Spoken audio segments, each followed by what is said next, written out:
Reading with your kids. Hola, ni hao, konnichiwa, assalamu alaikum, shalom, mahaba, ciao, bonjour, namaste, jumbo, bienvenidos. Hey, my name is Jed Lee. It is my pleasure to welcome you to Reading with Your Kids. We're coming to you from the beautiful, wonderful, historical, and very windy neighborhood of Reedville, located in the southwest corner of Boston, Massachusetts. We're so very honored and so wicked happy that you're joining us in our mission to help all families grow closer through reading. We do that by sharing fun, thoughtful, and thought-provoking conversations with fascinating people who just happen to be writing books for kids of all ages. You can join us in that mission by telling all of your family and friends about the show and letting them know that they can hear us on the WREB AM/FM 24/7 radio network, and they can find us on the iHeartRadio app, on Spotify, Apple Podcasts, Good Pods, Amazon Music, Podcast Addict, CastBox, Player FM, wherever you find your favorite shows. 3 wonderful guests for you today. First up, Chris Gordon returns to Reading with Your Kids to celebrate Timothy's Lessons. This is a really, really neat series of books that you want to check out. Nancy Stewart will also be here to celebrate her middle grade novel. It's called Me and Missouri Moon. And later in the show, Nicholas Clement will be here to celebrate his mindfulness adventures. This episode of Reading with Your Kids is brought to you by We're Going to the Dinosaur Forest, written by Marie Nichols. Marie Nichols was recently on my Connecticut Book Festival's podcast, and what a delightful woman. One of the things she said really struck home with me. She said, parents nurture with care, siblings are taught to share, but grandparents embrace the dares. We're Going to the Dinosaur Forest is a colorful, fun-filled book where this grandmother dares to embark on a wild journey with her grandson into the dinosaur forest. It's available on Amazon. It's also available on bookshop.org. You and your kids and you and your grandkids are going to love this book. It's We're Going to the Dinosaur Forest, written by Marie Nichols. Hey families, would you like to share a miracle with your kids? At the Wolf Conservation Center, hope was fading. The endangered Mexican wolves dreamed of a pup, but none had come. Until one tiny miracle changed everything. Meet Trumpet, a real-life wolf pup whose incredible birth brought joy, hope, and a lesson in conservation. Trumpet the Miracle Wolf, written by Leocadia George, is a heartwarming true story that will inspire your whole family. Teach your kids the power of hope, love, and protecting endangered species. Get your copy today and join the wild adventure.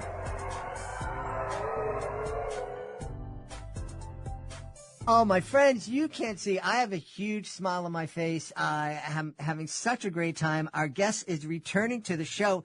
He's here to celebrate Timothy's Lessons. It's books, animated series of songs, activities. This website has it all. Please welcome back to the show, Chris Gordon. Chris, how are you? Thank you so much for having me and that wonderful intro.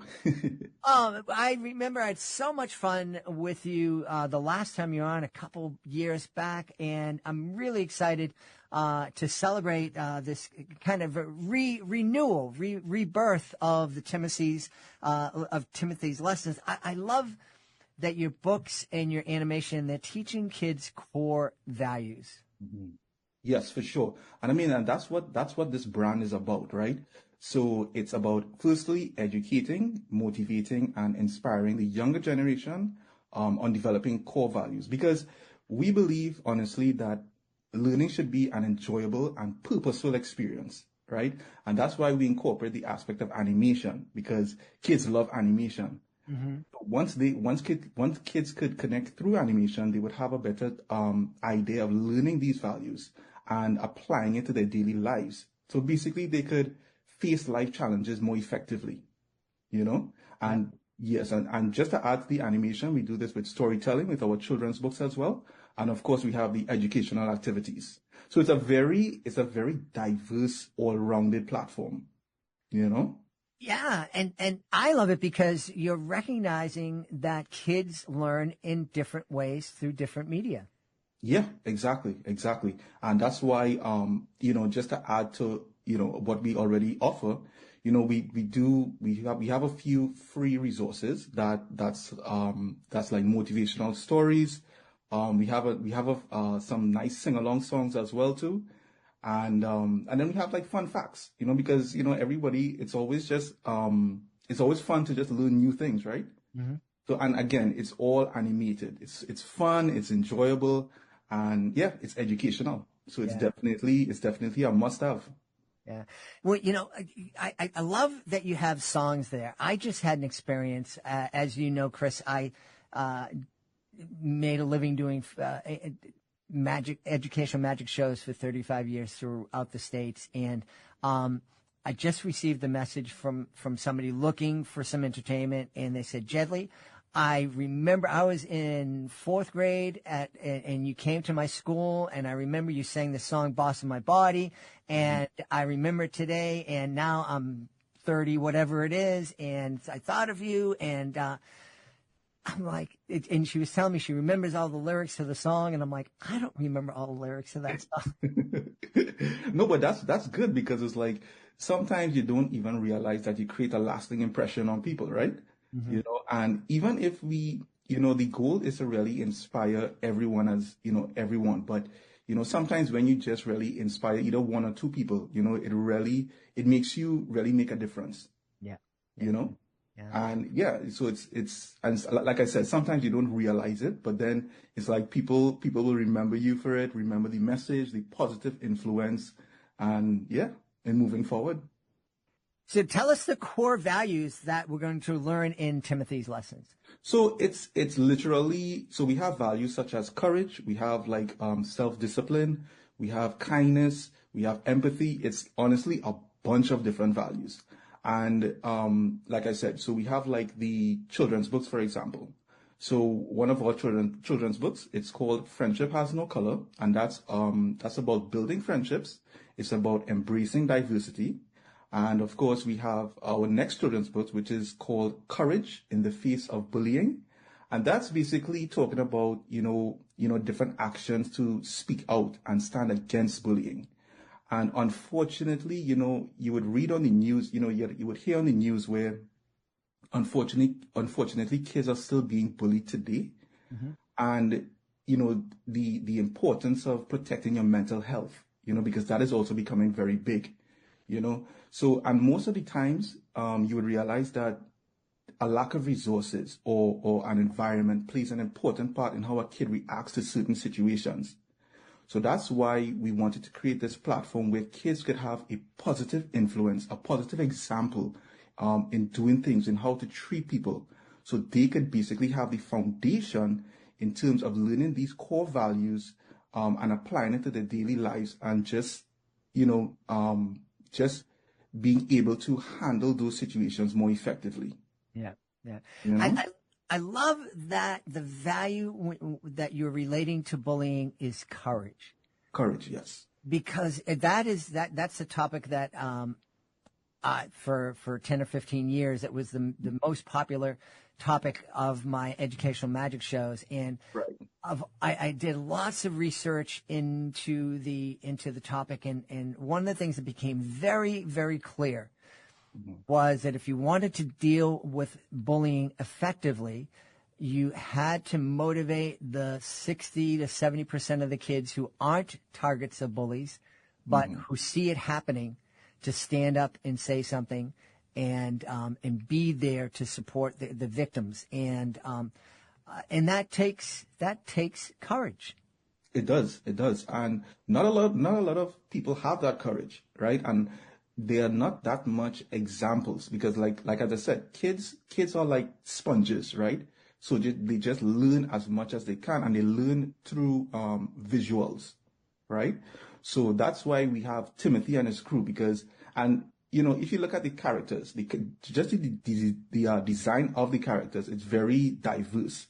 So that's why kids could be like, you know what? I could be Timothy, or I could be Emily, or Billy, or Max, right? So they could see themselves in the character. So once they have these positive examples, sharing these positive messages, they would have a better influence moving forward, and, just to, and again, to have the courage in standing up in certain situations, Yeah. And Mhm. I love the title, the other title you shared with us, Friendship Has No Color. Yes. What a beautiful lesson to share with our kids. It is. Because honestly, friendship should not have any color. Like we are all, originally, like you would know, I'm from the, Trinidad and Tobago. And that is such a multicultural place to be.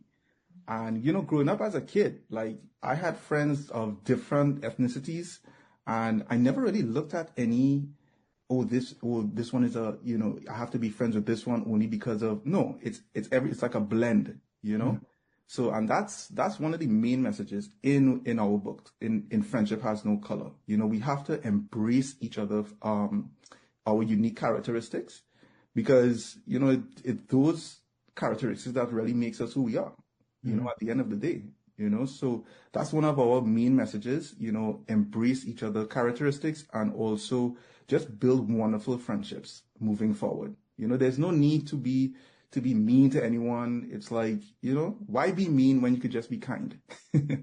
Yes. Well, I agree. Yeah. And I'm imagining there might be somebody, because I heard hmm people say this over the years. It's like, well, why do I need to teach my kids these things? That's what the school's job is. And these are subjects that I would not leave to anybody else to teach my kids. When it comes to the core values, Yeah. it was my job. It was me and my wife's job, along with our extended family, to teach our kids about courage, about inclusivity, about caring for others, about being respectful for others and of themselves. There's no way I'd leave that to just to say, oh yeah, school's going to take care of that. Yeah. Yeah. I mean, that's the thing too. And it's like, uh, so I want to say we have moved beyond the usual learning from a textbook, that kind of thing. And that's what a lot of kids in school, they're accustomed to, just learning different things. And, so it's very, as you would know, kids have a very short attention span, right? So that is why we are finding different ways of literally connecting kids to these lessons.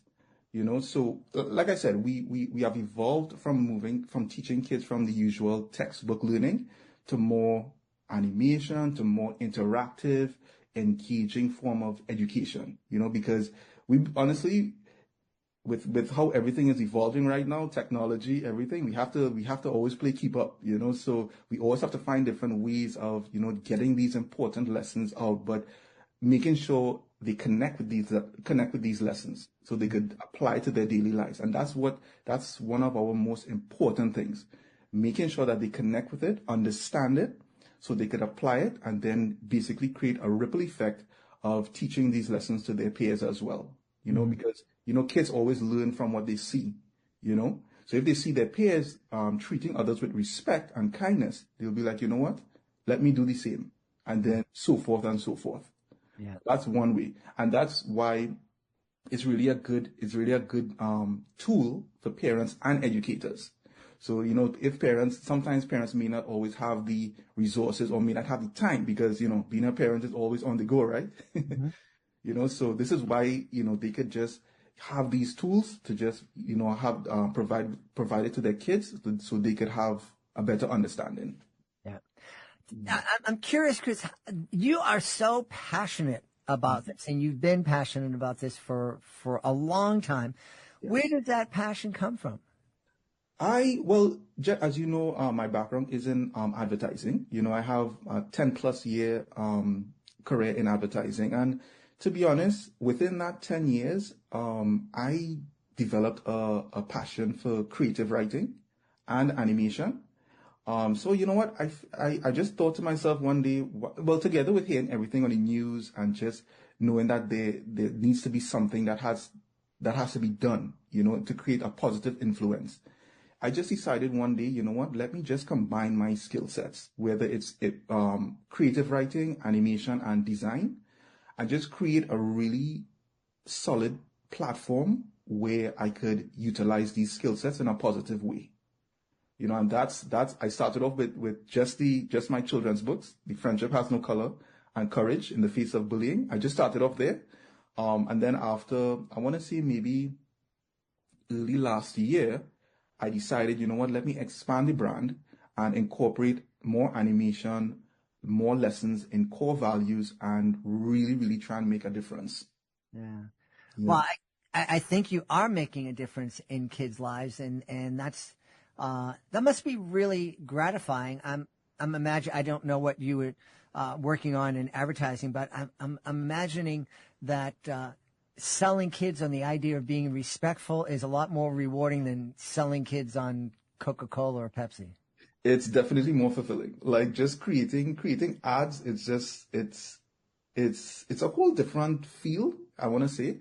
But creating really meaningful educational content is definitely more rewarding and fulfilling because you know, it's something about just knowing that you're making a difference. It's a different type of feeling you get, you know, and I really wanna just keep on this path, and yeah, just really because we need it in these times that we're living in right now. We need different platforms where we could go back to basics, you know. You know, when I was growing up, you know, this was like one of the main things. We didn't have all this technology, but the foundation of learning values was very, very important in my family. Yeah. You know, so that was definitely, and I carry it with them. I carry it with me up to today. You know, and how I treat people, how I react to certain situations. So it's really something that every child needs. Because let's be real, Jet. The minute kids reach teens, that's it. You can't tell them anything, right? Yeah, there's a short period where they think they know everything, and then they learn pretty quickly that they don't know anything, and then they come back to mom and dad. Yeah. Circle of life. Yeah. You know, I think you were mentioning back when you were growing up and you had these values were so important. I think one of the things that I'm much older than you, but still one of the things that I think we both shared is that our families, our extended communities had shared values. We kind of knew we treat people with respect. We share with one another. We care about, we reach out to people who are hurt. If we have more than others, then it's a good thing to share.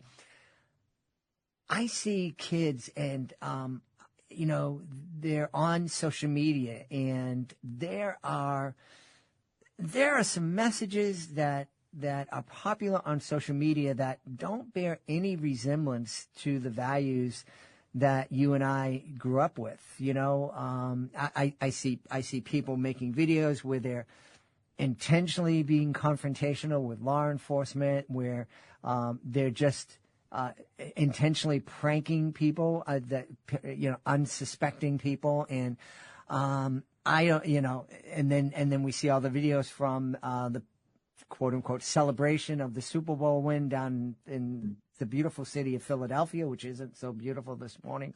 And I think this is, you know, the messages of Timothy's lessons are needed today more than at any time. It is. And, you know, like you said, you know, social media plays an important role in how kids, how kids accept their information, right? Because, you know, when I was growing up, you know, I didn't even have a cell phone until like probably later on in my life. But kids have access to cell phones, computers, and they are just always, just getting all this information 24/7, right? And like you said, most of it is not really productive. You know, so if we just need to find a way of literally getting more positive messages within these social media platforms, you know, and because at the end of the day, it's how they process everything, you know. So and that's why we also have our YouTube channel as well too. Oh, great! It has all of our content on it as well, educational, fun, animation. And yeah, so kids could always, check out the YouTube channel. It's at Timothy's Lessons on YouTube.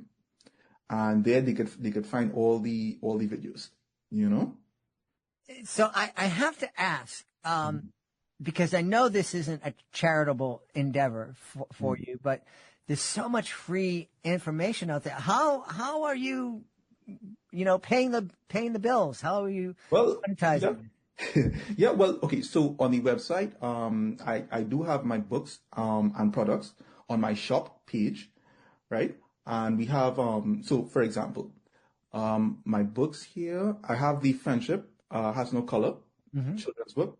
I have the Courage in the Face of Bullying, children's book, for sale. And they could get it as a paperback. We have the audiobooks, and we also have it in Kindle. And then one of my new, and of course we have the downloadable activity worksheets as well. And then one of my newest products on my website, it's called the 40 Key Lessons Value Pack. And what that is basically, it's 40 animated videos of Timothy and his crew. So we have Timothy, Emily, Max, and Billy, and they discuss 40 core values. And they also discuss how to develop it and apply it to everyday life. So it's really fun animated videos. And then of course, like I said before, we also have a few free resources. So yeah, so everything is on sale on my webpage, and then we have free. Just if anyone wants to get just a better idea of what we do, they could visit the free resources so they could see what the brand is about. Yeah.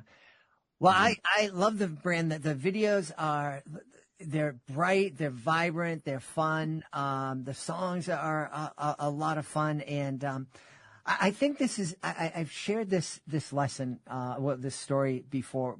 I was taking a media literacy course, and my daughter was in 7th or 8th grade, and in the class it said, "Don't try to ban anything.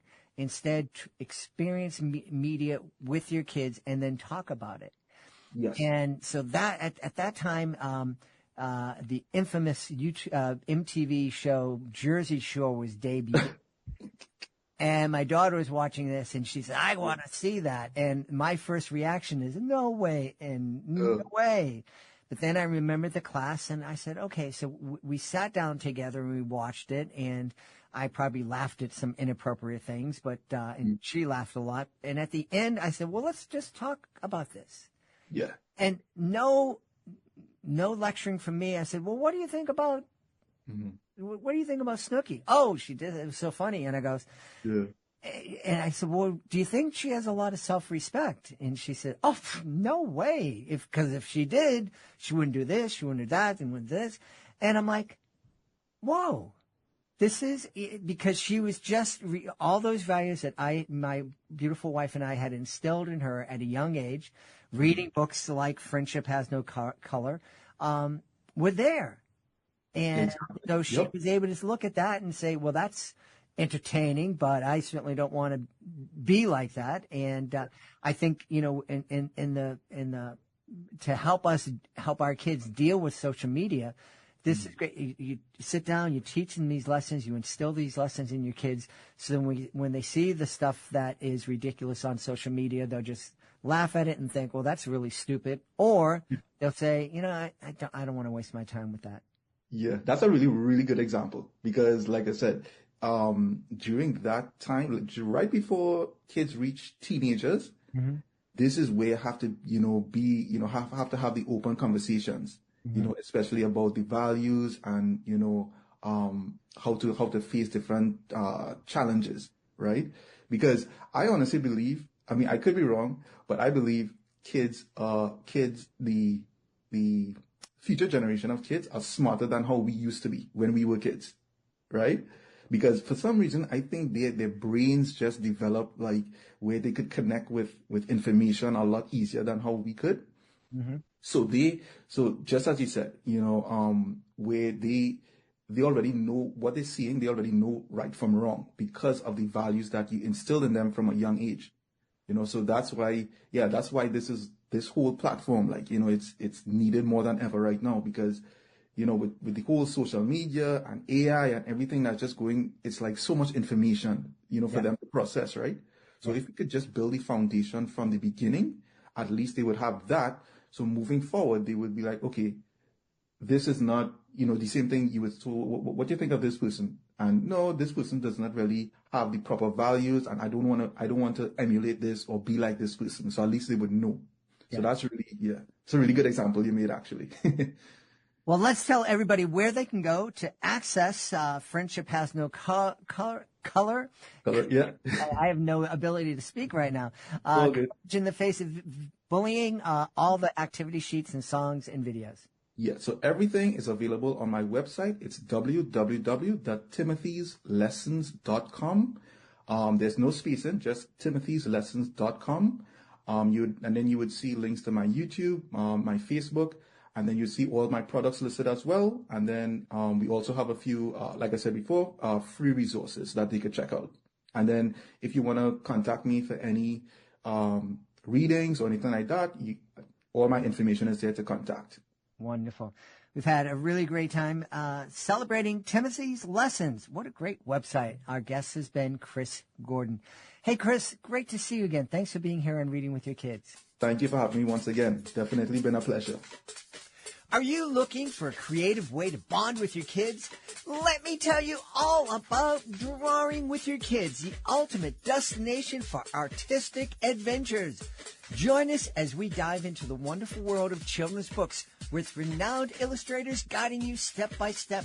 From beloved characters to whimsical scenes, unleash your imagination and create cherished memories together. Whether you're a seasoned artist or just picking up a pencil, there's something for everyone at Drawing with Your Kids. Please visit our website, readingwithyourkids.com, and click on the Drawing with Your Kids link at the top of the page and let the creativity flow. Drawing with Your Kids, where every stroke brings stories to life. Join us right now to celebrate her new middle grade novel. It's called Me and the Missouri Moon. Please welcome to the show, Nancy Stewart.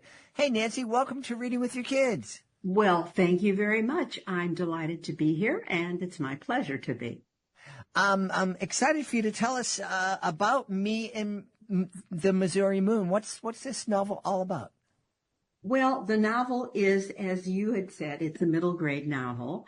And it's, as middle grade kids love, things that are sad in the beginning, and then they've got to work their way through it. And of course, I'm not giving anything away to say that at the end it's all fine. But this is about a little girl named Scarlet with one T. She always said her daddy didn't know anything about naming children because there's only one T. In any event, that tells you something about Daddy right off the bat. He said, I say gentleman, but I should not use that term. Daddy can't keep a job, and he drinks a little bit too much, and he gets into fights. They live in a very, very tiny town in Missouri, in the Missouri Ozarks, and where many of the mountains are. And so it's a story about her, how she goes through life this particular year. Her daddy hits her best friend's brother, her new best friend's brother. And in the very beginning, then she has a real thorny situation to deal with. Through the book, and she is my hero, is Maya Angelou.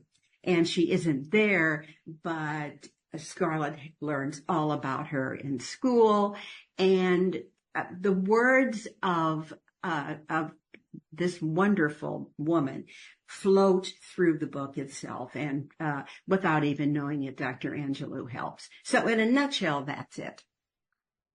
Tell me, I definitely wanted to jump in and learn more about Scarlet and her friend and her dad, but what is it about Maya Angelou that you are so enamored with?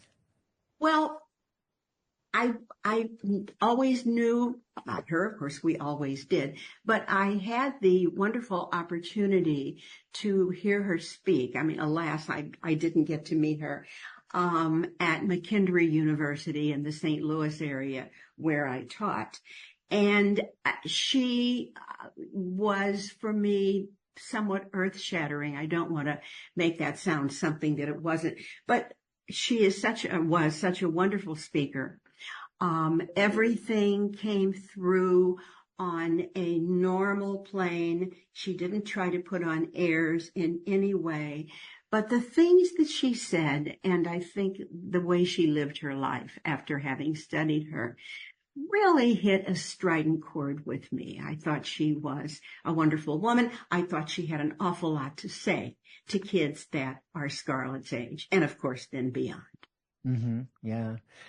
Scarlet with only one T, she sounds like a lot of kids in this age range, trying to deal with a lot of emotions and conflict. Yes, she really is. She only had one good friend who had to move because her daddy got a job in a chicken processing factory. So for almost a year, she did not have a friend. But then enter Cricket, a very rich girl from St. Louis, Missouri, of course. And her daddy, they're there because her daddy is the one who is building a ski resort on top of the mountain. But of course, the tragedy of the whole thing is that Daddy also hit Cricket's brother. Didn't kill him, but certainly did hurt him. So all the way through the whole book, we have got this lovely Scarlet trying to figure out what to do. She tells nobody. The only person that she can really confide in, and not really confide in, is Maya Angelou. So there you have it. That's the story. The story, of course, turns out all right, but it is a story, I think, is the author, I'm just going to say it, to be reckoned with, because children this age, as you rightly said, have more, I think, on their young shoulders than a lot of people did. That may not be quite a true statement, but the world is moving so fast now. And of course, they're caught up in the maelstrom of that in a way that they weren't, let's say, last century and beyond. There are a lot of really influential writers and influential people from history who've inspired people. It sounds like Scarlet found a way to communicate with Maya Angelou, and at least ask questions and hear or imagine a response back. Is there a way for us to encourage our kids to do the same with people in figures that they really look up to?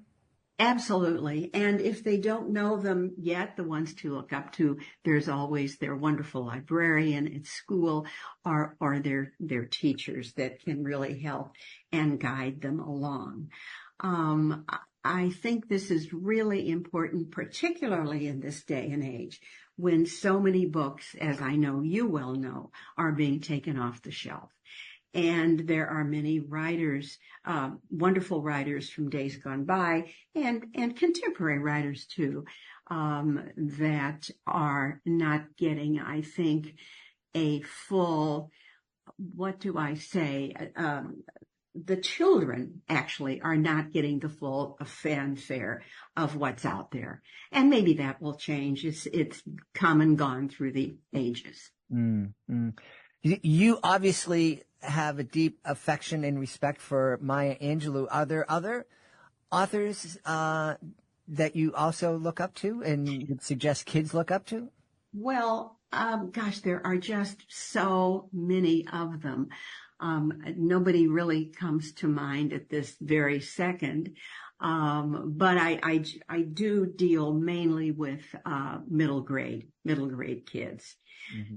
And so, what one can do is to go to their library or to their school and talk to the teachers or talk to the librarian and say, what is a book I really, really would like? And I think if the librarian knows them well, and librarians are very good for knowing the kids well, they can guide them along.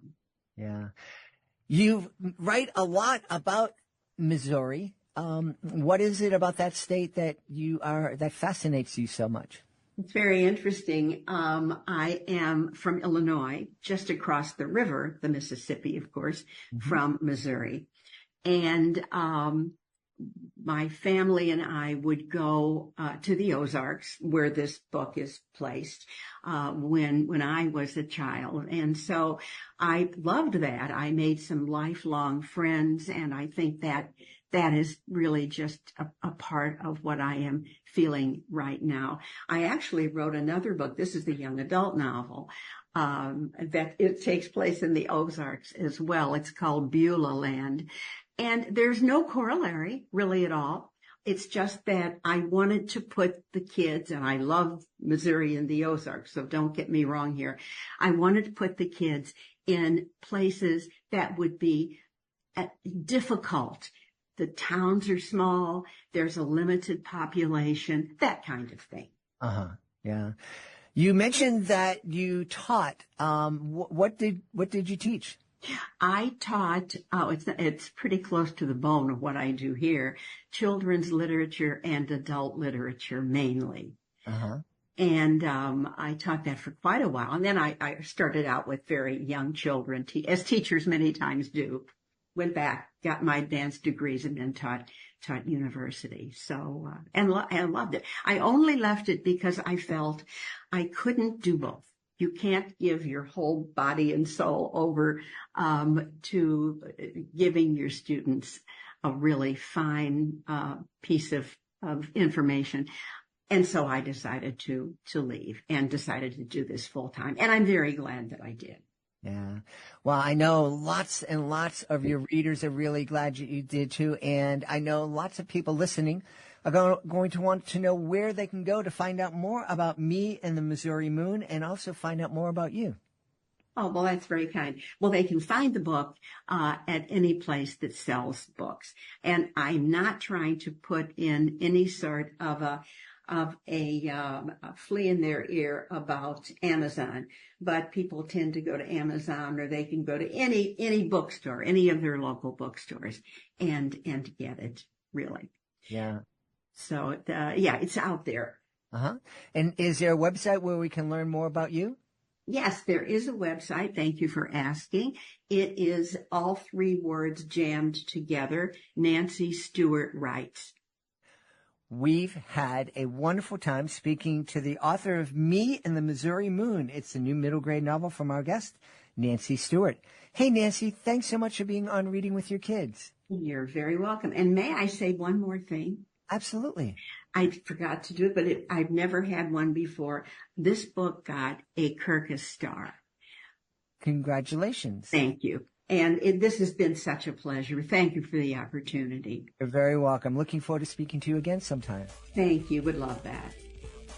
Before we invite our guest into the studio, I would love to invite you to visit a very special website. It's clownswithoutborders.org. Clownswithoutborders.org. This is a group that I absolutely adore. I am part of Clowns Without Borders, and I had the honor of being part of the 2023 tour of El Salvador. I had so much fun joining with artists from all over the world to bring a smile to people who really needed it and really appreciated it too. And we would love for you to join us as a monthly Joy Maker. The Joy Makers, they're a family of people just like you who love to laugh and make other people feel good. So please take a moment and visit clownswithoutborders.org and consider joining me as a Joy Maker. Join us right now from Wales in the United Kingdom. Our guest is here today to celebrate his Mindfulness Adventures series of picture books. Please welcome to the show, Nick Clement. Hey, Nick, how are you? I am good, thanks. How are you? I'm wonderful. I'm really anxious to talk to you about your Mindfulness Adventures. Sounds like an interesting series of books.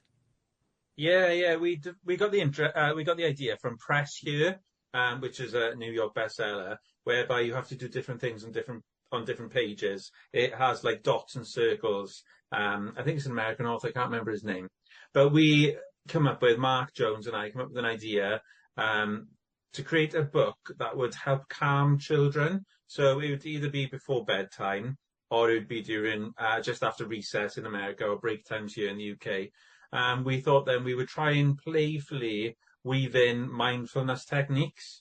So to start with, in the first couple of books, we've added breathing techniques and a couple of movements that you need to do and a little bit of tension. And then slowly, as they've evolved, we've started adding more and more different mindfulness techniques into the books and into the stories. This is mindfulness is a subject that we're hearing more and more of these days. Back when I was a kid, almost 100 years ago, if someone had talked about mindfulness or breathing techniques or meditation, it would have been, woo-woo stuff. But now it's being much more accepted. Talk a little bit, please, about what mindfulness is and why you think it's so important to teach kids these techniques. Well, first of all, I think mindfulness is very different to everybody. So there is no one mindfulness fits all. So some people might not enjoy the breathing technique. Some people might not enjoy the practice of, being present in the moment. There's lots of different techniques that you can use. But it's mainly just to be present in the moment in a non-judgmental way. So it helps develop emotional regulation, focus, resilience. And what I say to children is that, especially the breathing techniques, it just gives your brain a chance to calm down and have that short period of time where you're not thinking about anything else. You're just thinking about your breathing techniques. Yeah. It really is, it's almost magical, when your kid is really upset and angry or sad or crying, whatever it is.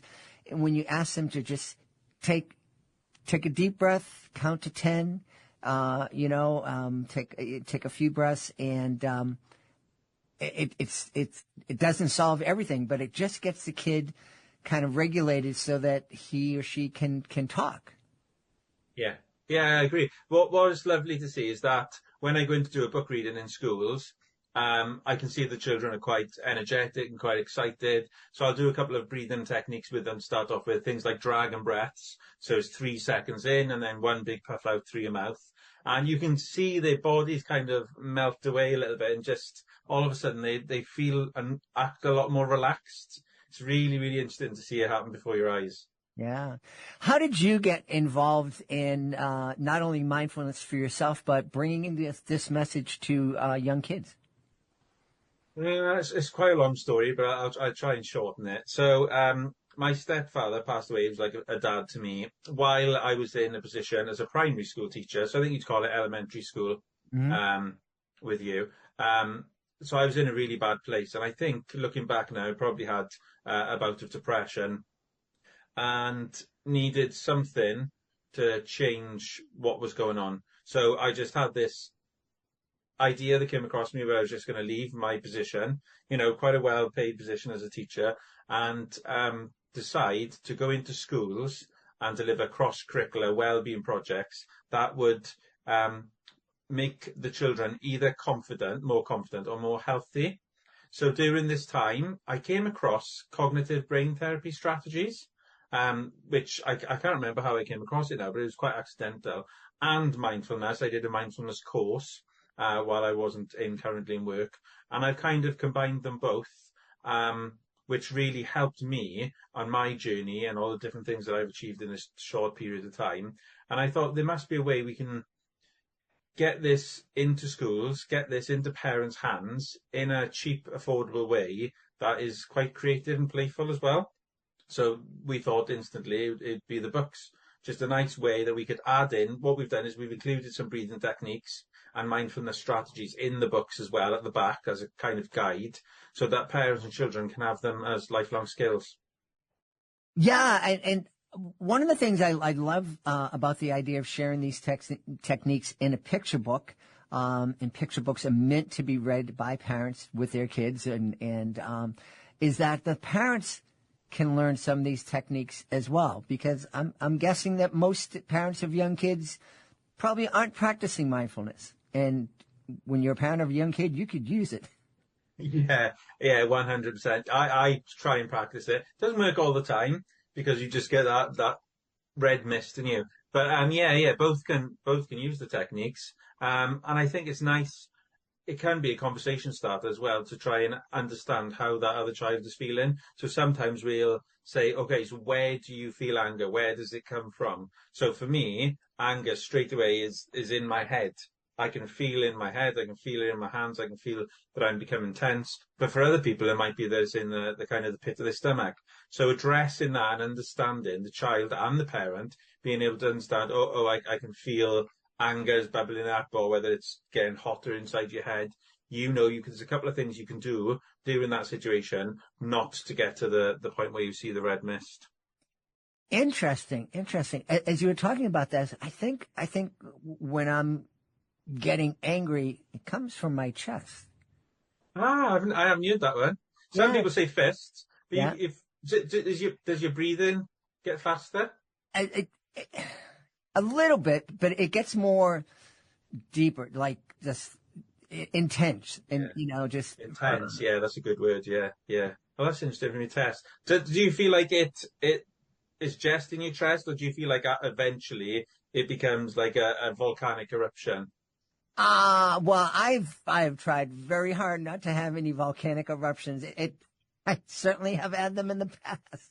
Yeah. I mean, that was one of the things that I actually became very mindful of myself when I became a dad, and would catch myself getting angry and raising my voice and yelling, to the point where in my journal, I would keep a log. Did I yell today? And the goal was not to yell. And thankfully, being mindful, there are fewer and fewer episodes when I kind of lost it and raised my voice and yelled.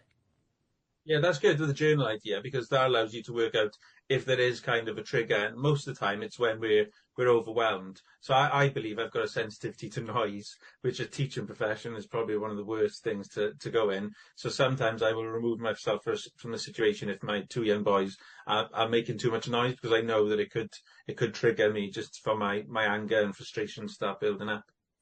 Yeah. Noise is I'm not a big fan of like whiny, loud, really high pitched. That can drive me crazy. Yeah, I think everyone's the same with that as well, aren't they? Yeah. So how have the books, and because you also do this training in schools, am I right? Yeah, so we deliver the cross-curricular wellbeing project. So that will be any kind of project to improve people's confidence, improve the students' confidence in any kind of way. So it might be performing arts, it might be physical education. It's a full range of different things that we do with children. We want to try and make it as engaging as we possibly can, because we noticed that children are lacking so much confidence and gross motor skills and fine motor skills and everything. It was after COVID, I could say, it was like, wow, getting children to perform just in front of small groups or like a few groups perform at the same time, they were extremely anxious. And this was happening in a lot of different schools that was going into Wales. So that's where the idea developed is we need to kind of remove that anxiety and just get the children to perform as much as they possibly can.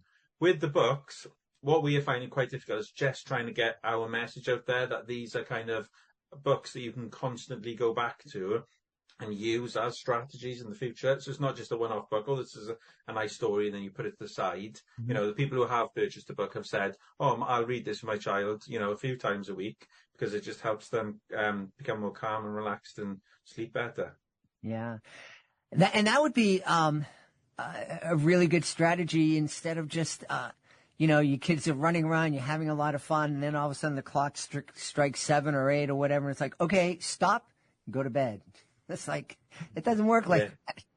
No, it doesn't work like that. Yeah, funny enough you say that, because one of the books is coming out. We've written, it's ready to release at some point. It's called Let's Meet the Monsters Under the Bed. So that fits perfectly in with the nighttime routine. So each monster has a special power that they teach the children. So one is tension, one is positive affirmations, gratitude, and breathing techniques. So then the child can choose which one they like the most and practice doing that then before they go to sleep. Awesome. That sounds really fun. Because I think that's a great fun kind of bedtime routine, that you can pick up, maybe sit down, read a story with your kid, do that 20 minutes of reading with your kids, and then pick up one of the mindfulness adventure books and practice that technique just to get them ready to go to sleep. So they're just like I said, the dragon breath is always a good one, which is the 3 seconds in through your nose, 3 seconds out through your mouth.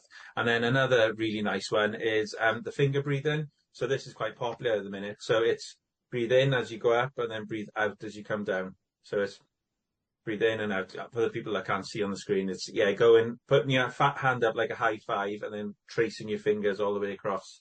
Oh, what good, great. So you put your hand out, you spread your fingers out, and you start at the base of the outside base of your thumb. Breathe in. Breathe in. And breathe out. And out. You go down, and then you do that for all the rest of your four fingers. Awesome. Yeah, that's really cool. I like that. I like that a lot. You were mentioning that you visit schools in the UK. Do you travel all over the UK and other countries? No, it's mainly been Wales currently. We're looking to branch out internationally. Maybe doing more online remote learning would be really nice with other schools and establishments. Yeah. I could definitely see that, doing that over Zoom or other things. We should tell everybody where they can go to find out more about Mindfulness Adventures and find out more about you and Chi. So we are on Amazon. We're just about to release the ebook version. So we have the paper copy, which is international worldwide. So if you type in Chi Education, which is CHI Education, you should see us. We're all over Google. But if not, it's www.chieducation.co.uk. And that's where you can purchase the copy direct from the website. But if you type in Let's Look Through the Window or Let's Meet Die the Dragon, those are the two names of the books that we currently have out, and they'll be available on Amazon. Wonderful. Well, we've had a great time learning about the Mindfulness Adventure series of picture books from our guest, Nick Clement. Hey, Nick, thanks so much for being with us. Thank you very much. We hope you've enjoyed this episode of Reading with Your Kids and will join us for the next exciting episode of the show. We also hope that you've enjoyed this episode so much you have been inspired to leave us a 5-star review on whatever podcasting platform you find us on. We love the iHeartRadio app. We love Spotify. We love Good Pods. We love Apple. Wherever you find your podcast, we love that platform, and we'd love for you to give us a review on that platform. We'd also love to connect with you on social media. Facebook.com/readingwithyourkids, at Reading With Your Kids on Instagram, and at Jedling Magic on X.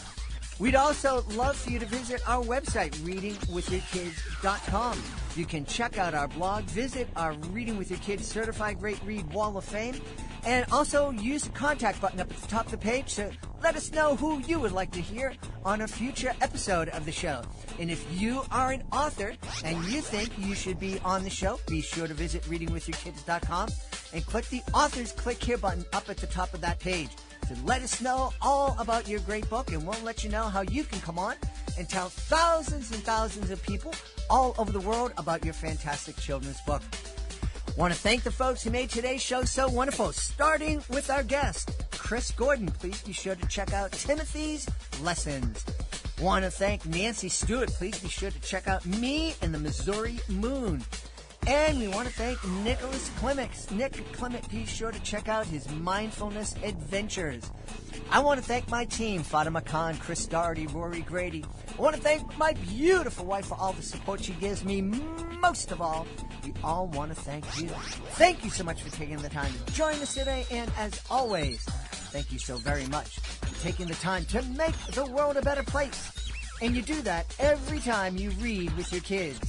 I'll be looking for you in the next episode of Reading with Your Kids.